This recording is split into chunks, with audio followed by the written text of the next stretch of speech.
Gather on the TV set, folks. The Bruce Show is on the air. Juice Brews, get loose. You know that you got the juice, oh yeah. Loose, get loose. You know that you got the juice. Juice Brews is on the air. Juice Brews Show's on the air.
All right, ladies and gentlemen, welcome to another Bruce Show.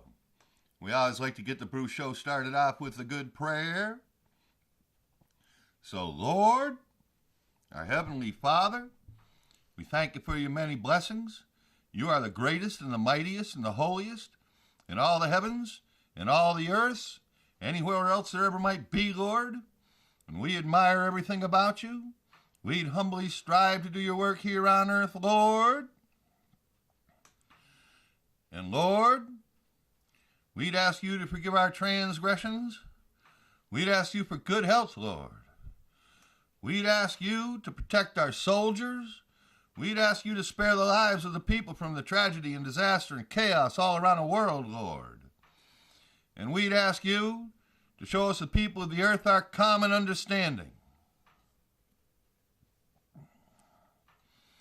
And Lord,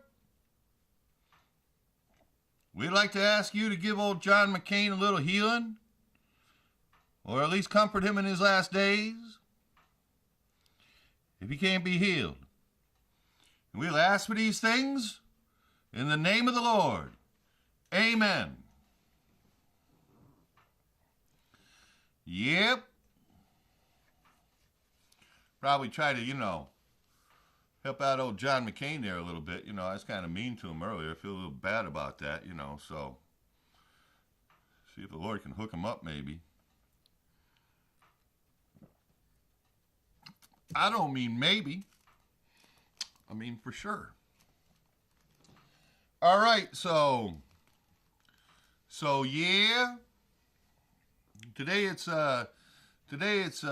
January 15th. 2018, it's Martin Luther King Day here in America. Martin Luther King Day. I'd like to give our commemorations for Martin Luther King. He was a great American. Did a lot for our country. Did a lot to try to bring people together and make the world a better place. The world would be a better place if we all tried to follow his example. Martin Luther King, one of those true Christians, who actually had the ability to not only just say turn the other cheek, but to do it. And that's a rare quality in the world, I will say. Yep. He was one of our greatest leaders as a country. And, I just want to say, when I hear the Martin Luther King commemorations on TV and everything, and a lot of the time they say Dr. Martin Luther King, because he had a PhD, But he was the Reverend Martin Luther King.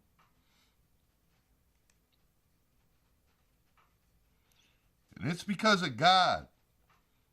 It's because of God that he was a great man, because he asked God to help him.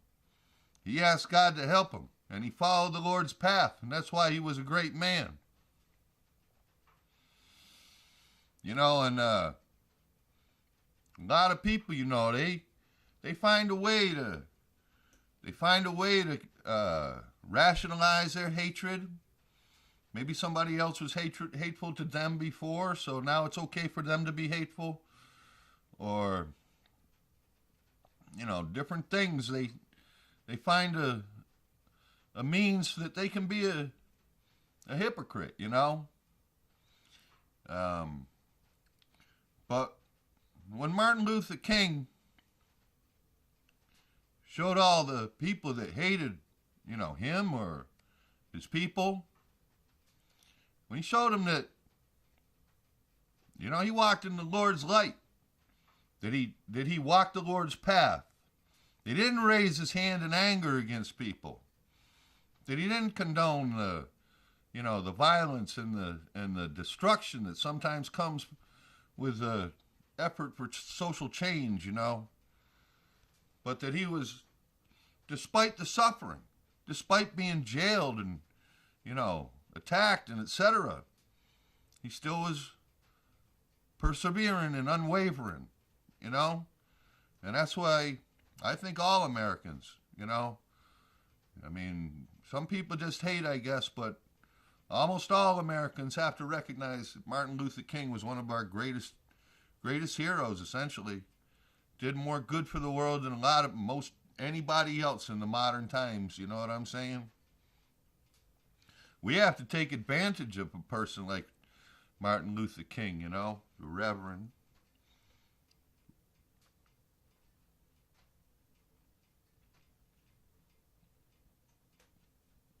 If we don't take advantage, you know, of his coming here and teaching us, and we just leave it to go for naught, then we're the losers. We're the losers.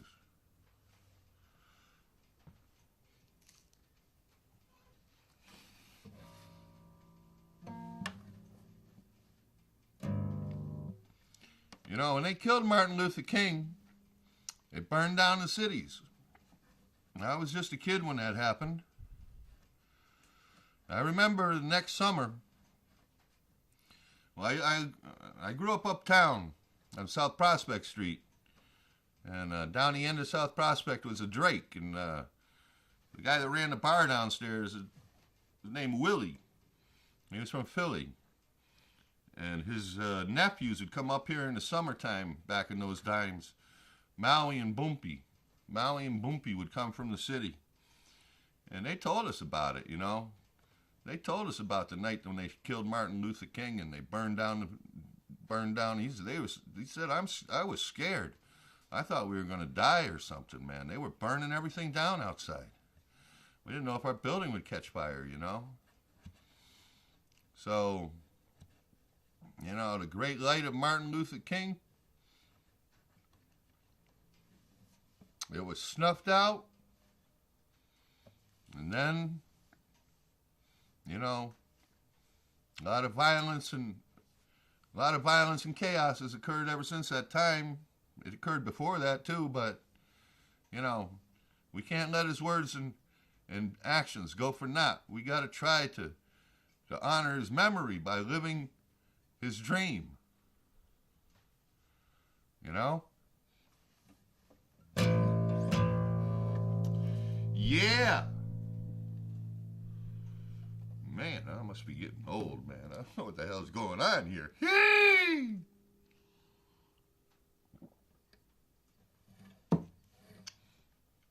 Alrighty, so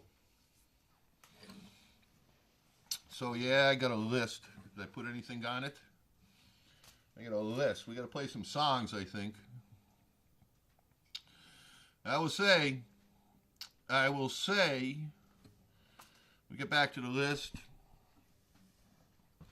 The main thing here for this Bruce show for me, the main thing is that, yeah, it actually happened. They actually repealed the individual mandate on the Affordable Care Act. It's gone. It's gone. Hallelujah. Hallelujah. It's good morning in America, isn't it? It's time for us that we can sit back and now we can relax a little bit, you know? Now we can stop fighting that perpetual fight over being turned into a socialist communist nation. Good. Individual mandate is dead. Rest in peace. Rest in peace, individual mandate. You're gone. You know, and it makes me laugh, man. You know all that stuff I told you about how you don't really have to pay, etc.? Yeah, I finally heard it from them. I finally heard it from some poor Democrat lady on the House of the Congress saying, oh, it's not so heinous. There's nothing they can do to you if you don't pay it. All you can do is try to withhold it from your taxes the next year. And there's all kinds of ways you can get around it if you're philosophically opposed or you don't make enough money. There's plenty of ways you can get around it. It's not so bad. Yeah, it's not so bad, and it's dead, lady. So's your party. So's your party. They're all running around now trying to skewer Trump like, you know, they're going to win the next election. They're all talking to each other and going, yeah, we're going to win next time. We're going to win next time. That makes it true. Yeah. You people talking to each other has made a lot of things come true lately, hasn't it? Huh? Huh? So you know what they say. It's a celebration time. Man, wish I had a good celebration song.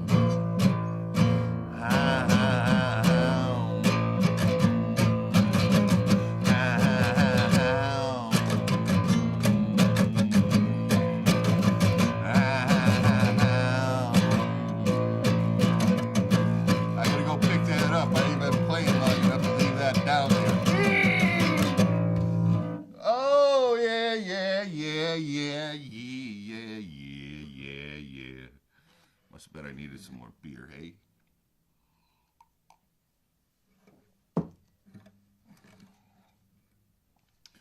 Telling you, it's so damn cold out. I went to get beer the other day. By the time I brought it back in the house, I was afraid it was frozen. I was shaking it, trying to see it. I couldn't hear it jiggling around in there. I was like, oh no, it froze. Hey! But I was misapprehended.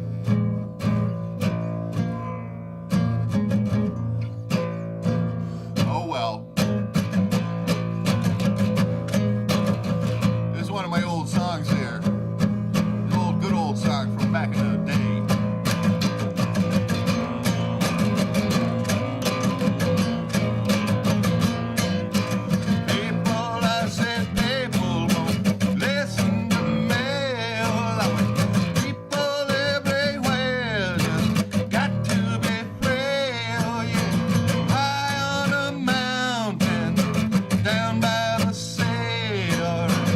People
got me a new clock over there.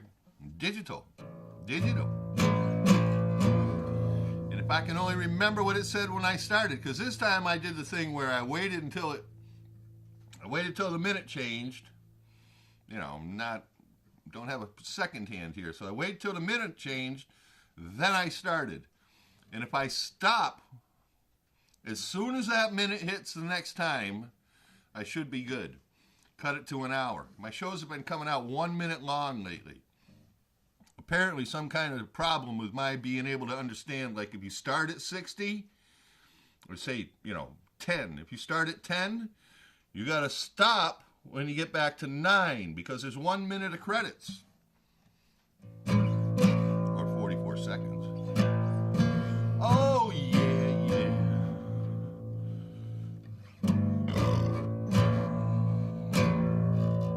Like I say, celebration time in America, it's a holiday, baby. I say we ought to take this Martin Luther King Day. We ought to really make this into a big holiday. Make it Martin Luther King Emancipation Day, because this is also right around the time that Trump freed us from the individual mandate.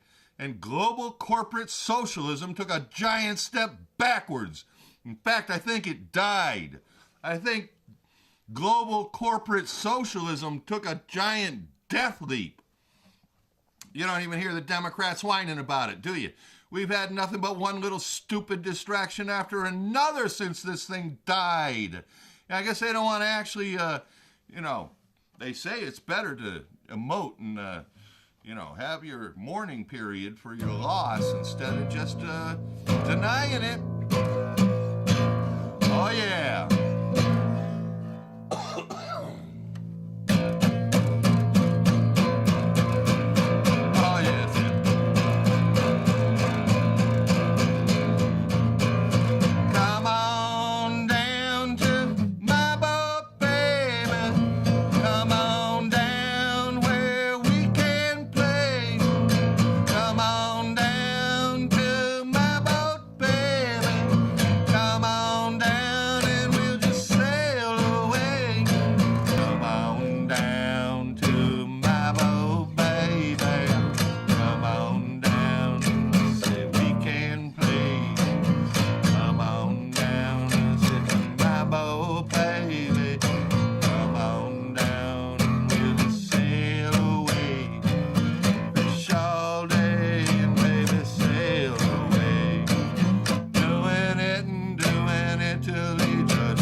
I don't know. I'm just practicing these songs before I started playing. Usually I practice at least the night before I do a Bruce show, but, I'm getting lazy.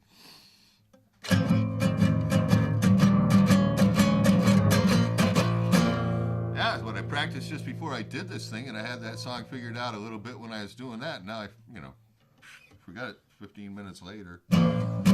Oh, yeah, this one I forgot, too. I made this one up. I didn't make this up. It's one of them Frederick Douglass songs. No. Stephen Douglas. No. Troy Foster. Foster Douglass. Did I say that? Stephen Foster. That could be right. Of course, it ain't all Stephen Foster. I think of that bump, bump, bump, bump, bump, bump, bump, bump. I think that's Mickey Rooney. No, it's George Gershwin, or not George Gershwin. Yeah, maybe.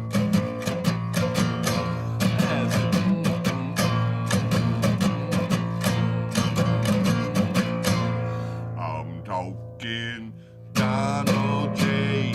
Company USA. We're talking Donald J. Donald J. Company USA. We're talking Donald J. Company USA. We're talking Dudas, Dudas, Dudas all day. We're talking Donald J. Company USA. We're talking Donald J. Company USA. We're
Oh, yar. Yeah, so let me just say this about that. Let me just say this about that. Let me tell you what, it's been, what is it, 8 years? Full 7 years? It's more than that. So law, it's going on 8 years since they passed the individual mandate, the Affordable Care Act, and I've been complaining about it ever since. I have freaking blasted the freaking Supreme Court, the Democrats, the freaking senators, all of them. All of them. There's enough blame and putrid freaking foulness to go around for the whole lot of them. I'm telling you. I don't know how that ever happened.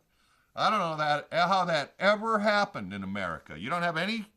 There is absolutely no cohesion to our values. We don't even have any values. They're just made up as we go along. We get to the Supreme Court and they can say, well, socialism, communism, everybody being indebted to the corporations. There's no problem with that. Huh? What happened to liberty? What happened to freedom? Why do we go to war all the time? To fight for liberty, freedom, justice, and the American way, right? Like Superman. Well, where is it? Where is it then when you're going to take it away at the flip of a switch? Democrats are done, man. They're done. They're so lucky they got rid of this. They're so lucky the Republicans killed this. Now they don't have to go out there and die trying to support it. You know what I'm saying? Because that's what was happening to them. That's what's happening. You're just non-Americans anymore. I don't think it comes off of them. I don't think the smirch comes off of them. You know, because they did it. They did it. They proved they got no allegiance to the American people. All they are is corporate communists. That's what's up, kids. That's what's up. I'm sorry. You know what I'm saying? They taught these poor fools socialism and communism in college. They did it to me. I went to college. I was in political science. I was up to my eyeballs with red professors, etc. Hey, kids, just ask your red professors. Ask them if they can cite you an example of a successful, sustainable socialist or communist system anywhere in the world in history. Ask them to name one. If they can't do it, ask them why they're committed to a philosophy that's obviously a failure. It's a negative philosophy that holds nothing positive about it. Why would you be committed to that when it's obviously been tried and failed all around the world's surface? You know, you look at a person like Bernie Sanders, you must wonder, I gotta wonder, are you just totally stupid? Are you a really stupid man that found a way to get money by telling people what they wanted to hear? Or do you really believe in your socialist dogma after freaking looking at the world's history for the last 100 years? The collapse of the Soviet Union, the collapse of communism in China. Look at the history of Hong Kong, for God's sake. You know? The Chinese Hong Kong, what is it? Huh? Maybe the most prolific source of corruption and rogue capitalist behavior in the world? Huh? Come on. You know, socialism obviously doesn't work. It's contrary to human incentive. It's a nice ideology that we're all going to help each other and we're all going to live in a better world and we'll live communally as one people. That's lovely to think about. It just doesn't happen, though. Does not happen. Does not happen. I can't get sidetracked here. I got a list, damn it. Like I say, it's Martin Luther King Day today, and Martin Luther King was a great man. And we got to make progress in race relations. You know what I'm saying? But one thing that we have a problem with here is this disparity between what people should say, think they should say, can say, etc. You know what I'm saying? You got the situation where basically, well, like the NFL players, right? The NFL players kneeling on the national anthem. You got a situation here where somebody's acting in a way that offends other people, right?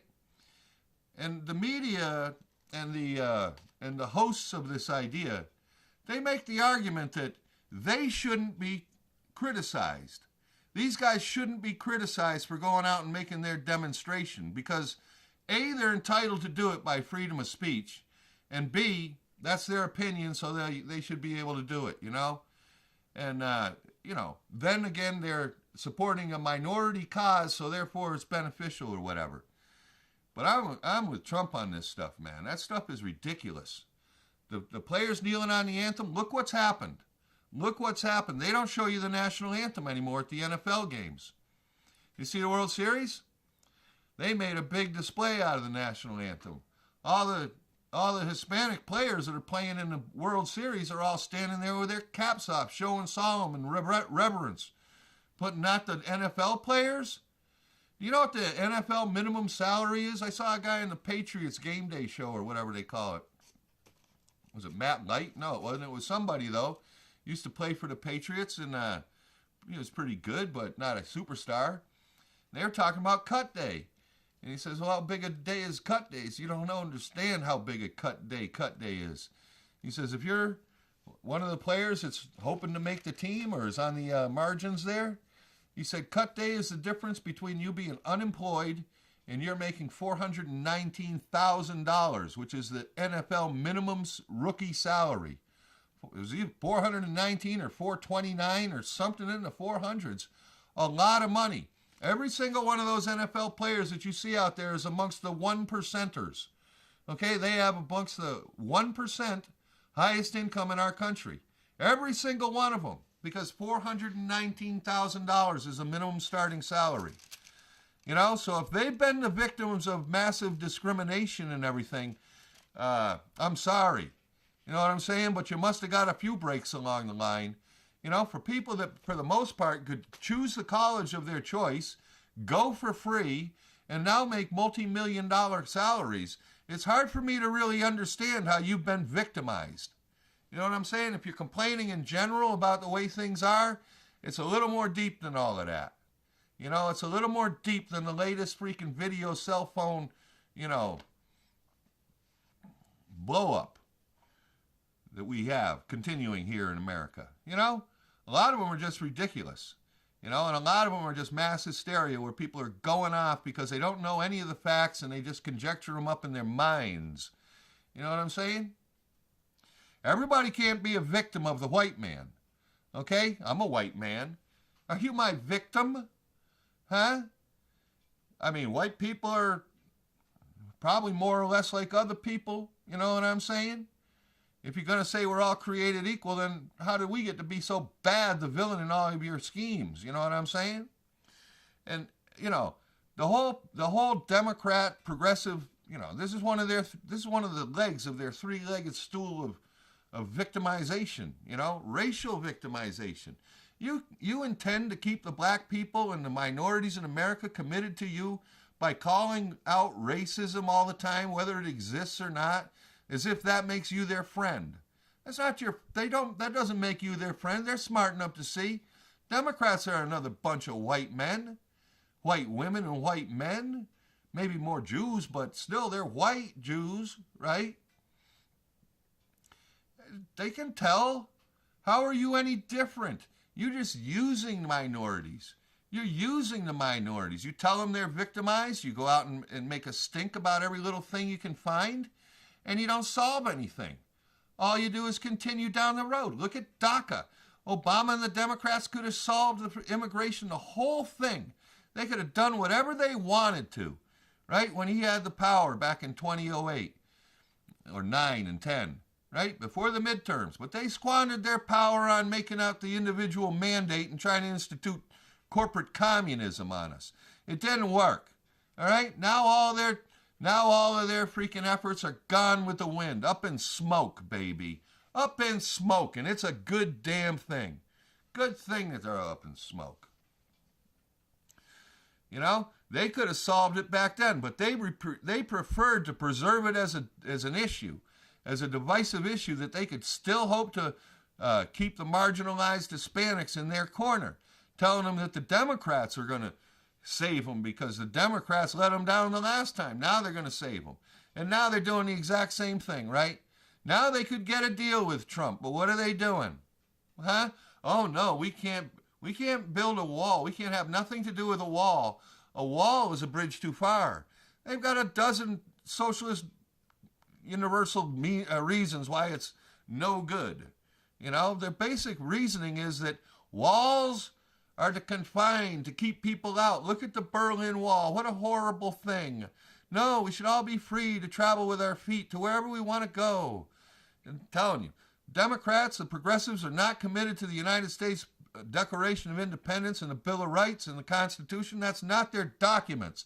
They're dedicated to the UN Declaration of Human Rights, and it contends no borders. That's why they have this insanity that everybody can come into America and take the jobs. You know, while you're telling poor black people that they are the victims of white racism because they can't find an economic path out of poverty, you're simultaneously bringing in hordes and hordes and hordes of immigrants, illegally, legally, any way they can get here, and putting them in direct competition with the people at the low end of the economic scale in America, which more or less equates to the minorities in some cases, right? There are plenty of poor white people, too, that are disaffected by the immigration. For sure there are. Unbelievable. And their solution? Oh, we'll raise the minimum wage. Are we going to raise the minimum wage for all the illegal aliens, too? How does that help anything? You still have the competition for jobs at the low end of the pay scale. And that's not even going to change anything. It's not even going to change anything because as soon as everybody gets more money, everything's going to cost more money. Everything's going to cost more money. And if you're making $20 an hour now and they raise the minimum wage to 25, well, you got to get up to, 15, and you got to get to 25 or 30, don't you? Doesn't everybody have to get a proportional raise after the minimum wage goes up? I'm telling you, if you can't make $15 an hour, you ain't trying. All right? The agricultural workers, the people that work in the fields, the agricultural fields in this valley, they make $15 an hour. That's what they get paid. They work hard. It's hard work. But it's not just all Jamaicans. I worked out in Sunderland across the street from where that Mike's Maze place was. They had a lot of college kids working for them. Yeah, they run around. They want to learn about agriculture and stuff. Do some weeding and some feeding. I don't know. I used to do it. We used to pick cucumbers. I worked in tobacco over in Hadley when I was a kid. You know, should have never done it. I played golf the year before. I could have been somebody. Hey! But I'm telling you, they're doing the same thing. They're going to hang the DACA kids out to dry so that they can go, oh, look at the mean white men, Republicans. They didn't help you. We were willing to close the government down for you, but we weren't willing to make 600 yards of wall, though, because somebody told us that was the line in the sand that we dare not cross. We're not going to give Trump his little victory. He wanted to build a wall, so we say no. I'm telling you, where's the hatred coming from? Did you see the murderer out in San Francisco that they acquitted? Did you see the murderer out in San Francisco that got acquitted by the court? By the jury. Yeah, you people lost your damn minds. Lost your damn minds. How do you get to this? You know how you get to this? You get to this with the same kind of viper, hate-filled logic that the KKK demonstrated during the Jim Crow era. Same kind of vile, hate-filled logic. Yeah, Trump used that guy as an example of how the illegal immigrants were impacting America and how they shouldn't be allowed to do it, right? He killed a woman. He's a convicted felon. He had a pistol in his hand. He says he found it. That happens to me all the time.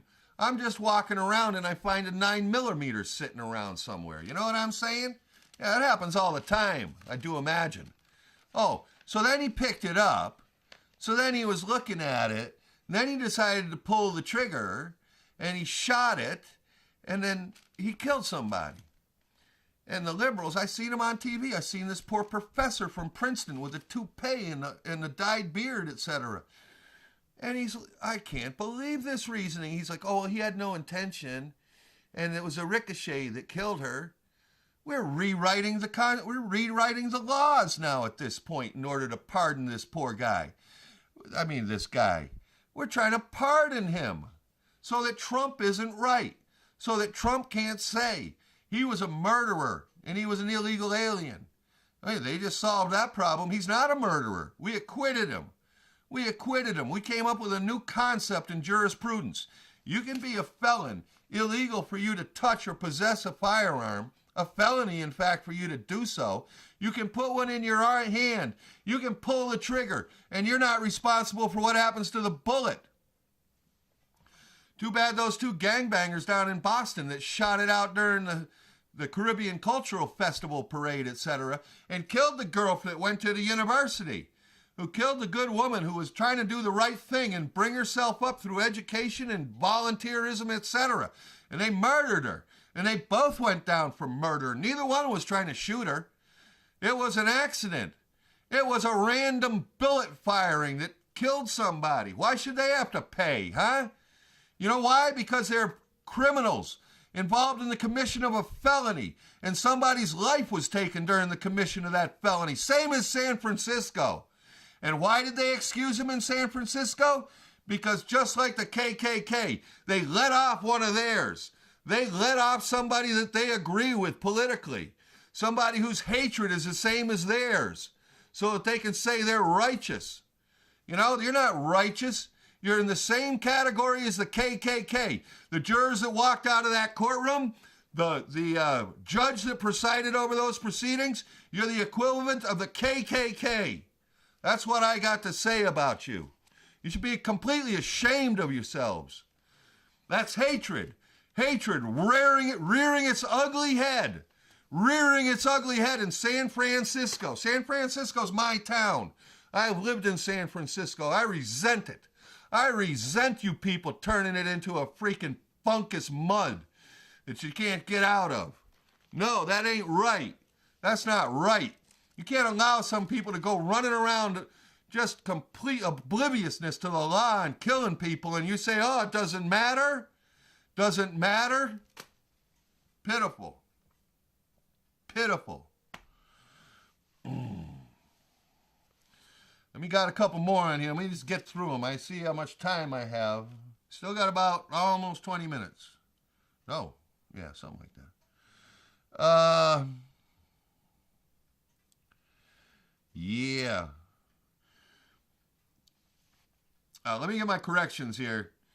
I was saying before about the picture, you know, on the ACTV when I watch it on Channel 12 there, and how it, I said you push full and you'll get the whole picture, but I was wrong. You push wide. And when the picture comes to you from ACTV now, it's narrower, but it goes all the way from top to bottom. And Bruce is skinny, okay? That's not the true Bruce until you push wide. If you push wide, you actually get the correct proportion. That was the thing before, you know. You might be able to fill up the whole screen, but instead of being like the right proportion, it might be like a little bit of a cow head, you know, or it might be a little bit of a wedge head, you know. Instead of just right the way I am.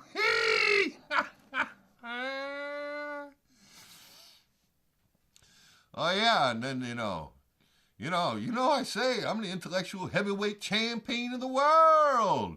Let's get ready to rumble. Tell you I'm never wrong, always right. I'm right about everything, right? Didn't I say that? But I was talking about Roy Moore winning the election in Alabama the last time, and he didn't do it. They didn't declare him the winner. They declared him the loser. And I'm like, I don't know. It's an unprecedented situation, I think. Almost unprecedented situation that I could be wrong. Leads me to have doubts. Yeah, doubts. I'm like, I wonder if they connived the election, you know? If they contrived it, if they tricked him, if they did something to cheat, you know? Well, they definitely did something to cheat with the story. You know, I thought after this broke, I thought we'd have Roy Moore suing some of these women, you know? But he hasn't done it. The only thing I've heard is that one of these women sued him for libel for denying that he had accosted her or whatever. All right? So I don't know. I mean, sometimes the best defense is a good offense. Maybe they think like, well, we'll attack first. We can always drop it if we ever have to actually go to court and prove that we were accosted by him, you know. But I expected Roy Moore would break down on that one that had Gloria Allred, that he was disputing the signature and all of that, right? And we haven't heard a word yet.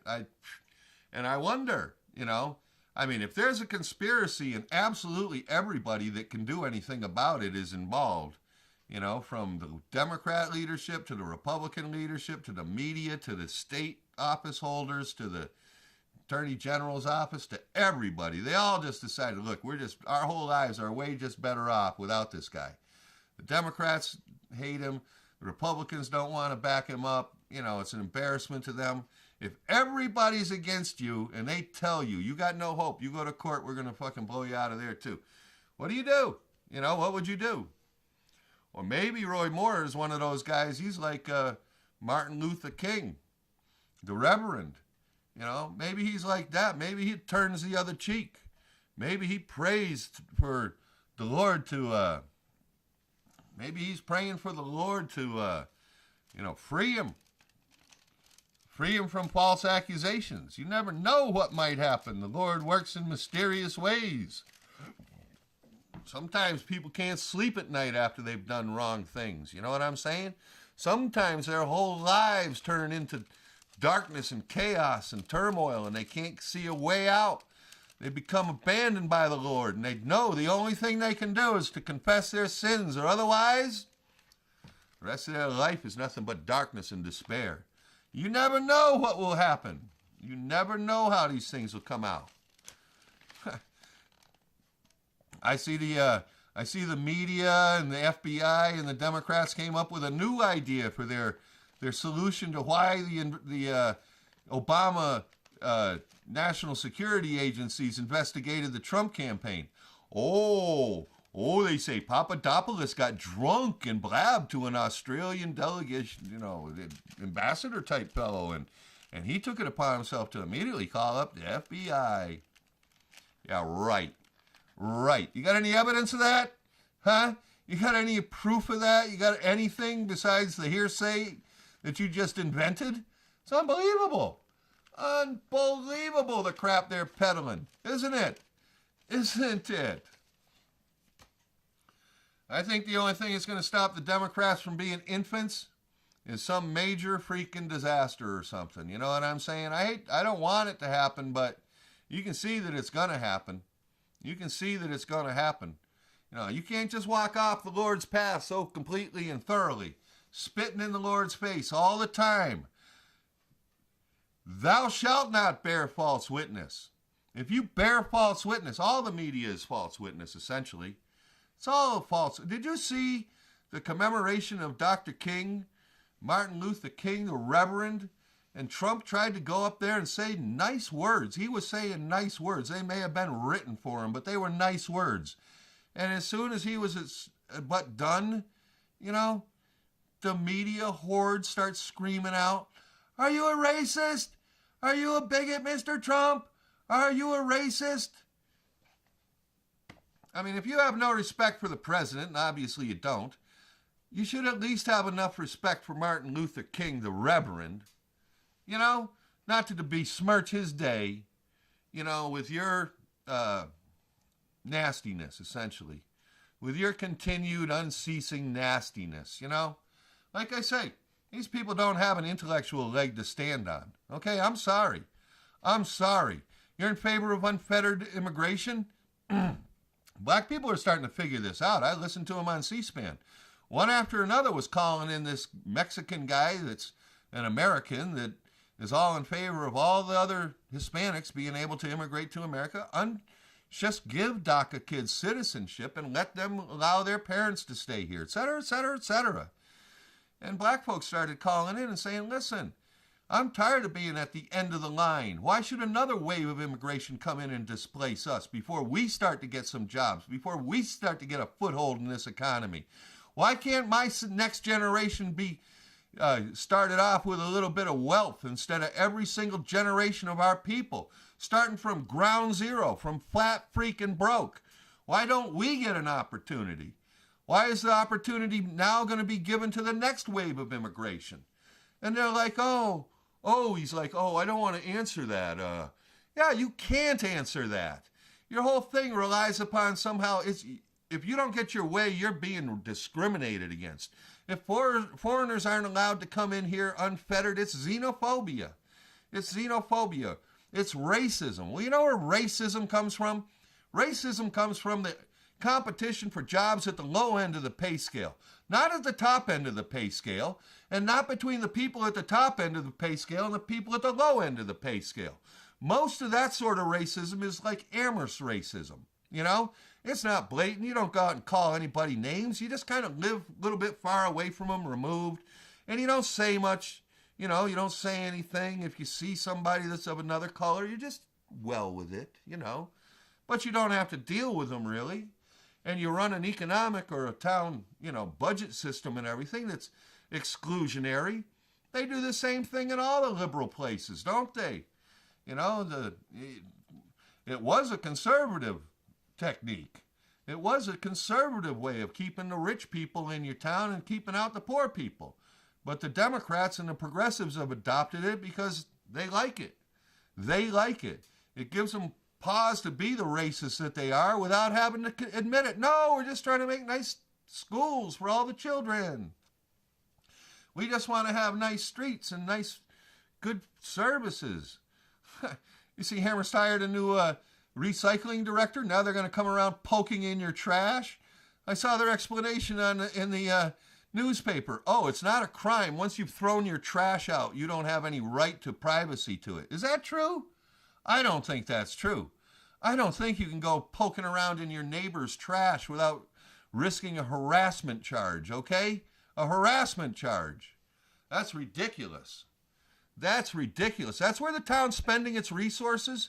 I'm telling you, they sent around this big flyer. Where recycling. You want to recycle? Open up the dump to recycling. Instead of charging people $85 to go up there to do anything, make it free to go up there and recycle. Oh, we can't do that. Oh, no. There's recycling and then there's making money, Let's not get the two confused here. You're going to recycle and you're going to pay for the privilege, okay? Whatever. Well, you people should just go away is what you should do. Take your mindlessness and just disappear, man. Dis-a-freaking-peer. Keep hiring people. Keep raising the taxes. They put away $1.5 million into their rainy day fund last year. That's about 2% of their budget. Okay? That's about what they raised the taxes on year after year after year. They're going to do it again this year. They're raising the taxes and stowing away the money, and someday we'll get to raise our taxes so they can spend that money and match it with some more money so we'll really get something nice. Or else they'll just pay themselves more. Telling you. Yeah, got a lot of stuff on here. I ain't going to get to any of it, looks like. Doesn't look like. If we were in Amherst, let me just say this about Amherst, Like I tell you, these people think they're smart. I don't think there's 100 watts of freaking brain power in the whole freaking town hall. Never mind one of their meetings. They're so apoplectic, they lost on the school vote. They never come to the decision, you know what, it was a pretty stupid idea. It was a pretty stupid idea for a school. Why don't we just build one good 750 student school, replace Wildwood, and be done with it? No. You know what they got now? Because Fort River is apparently is a little worse than Wildwood because it has more mildew issues. So they have a Fort River building committee, study building committee, whatever. Fort River building. I mean, if you had any intelligence whatsoever, you wouldn't go back and repeat your dumbass mistakes. Okay? Nothing should be built where Fort River School is. It's in a swamp. It's in a lowlands, in a wetlands, for God's sake. Walk out back. Walk out back of Fort River. You can see all the remediations they tried to make to keep the water from coming in there. Normally you have a place that's a wet place like that. What you do is put in what they call a French drain. Basically, you dig a moat all around the place and fill it with gravel with a way for it to exit, The problem with making a French drain when there's no grade all the way down to the brook in the back there, Fort River, you got nowhere for the water to go, okay? And when it gets wet, the water's going to travel up the French drain the other way and go into the school area. The only way you can make the Fort River area a sustainable place to put a large, expensive building, the only way you can reasonably do it is to bring in like 2 railroad trains completely filled with, all their cars, two train loads of gravel. You'd have to build a mound. You have to build a hill down there, at least as high as like, where the top of the bank building is over there by the corner. You got to get up about that high so you'd have enough grade to make the water go down. And you can't do it.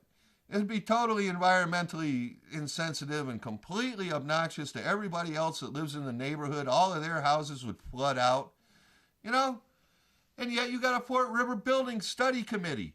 Why don't you ask somebody that knows something about building? What happens if you put another building down there in the swamp? Huh, you poor ignorant bastards? Eh?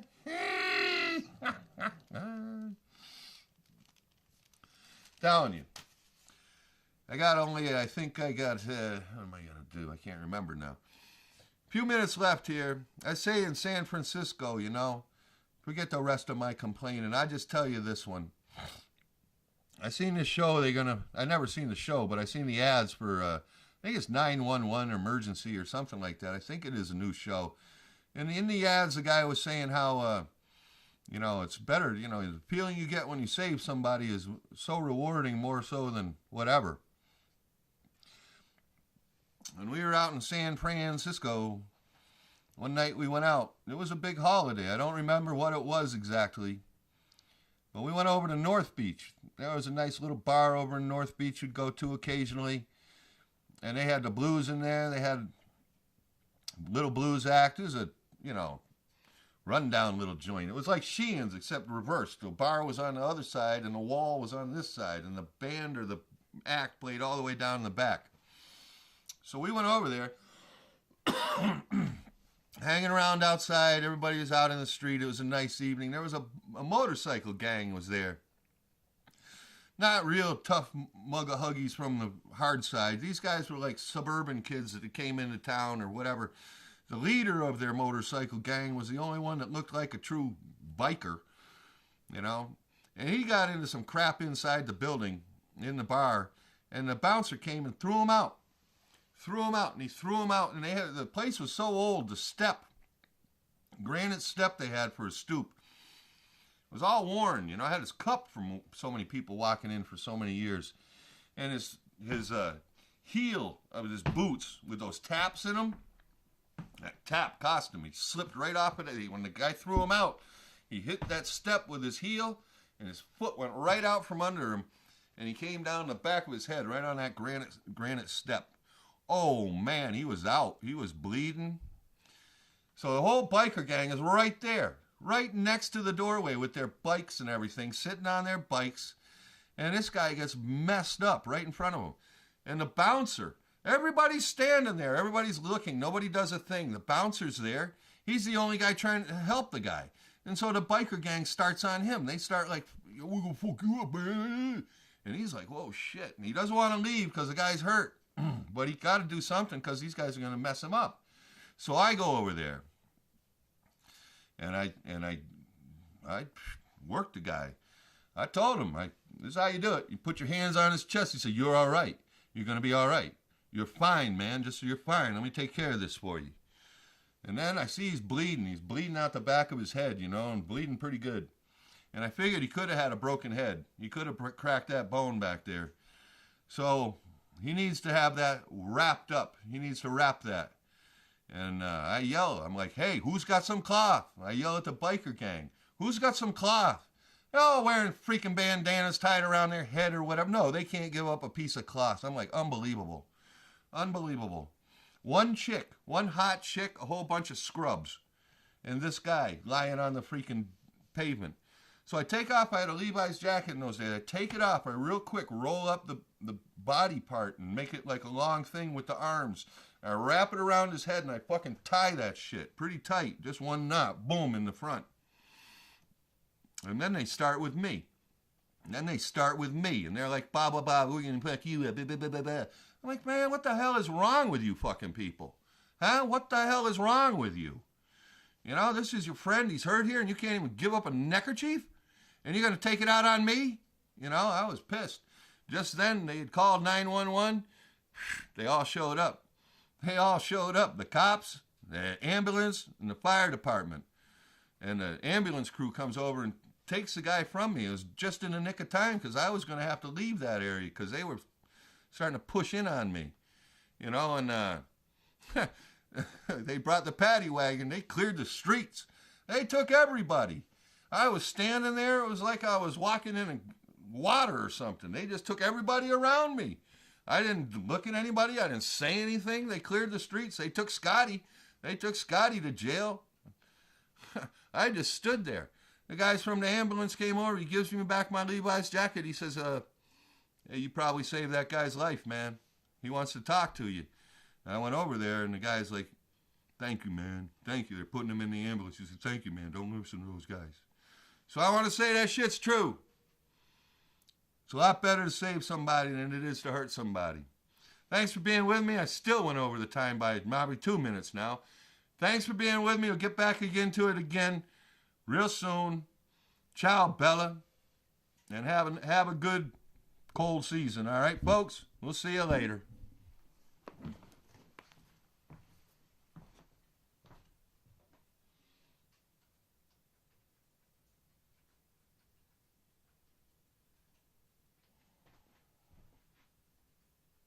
Together on the TV set, folks. The Bruce Show is on the air. Choose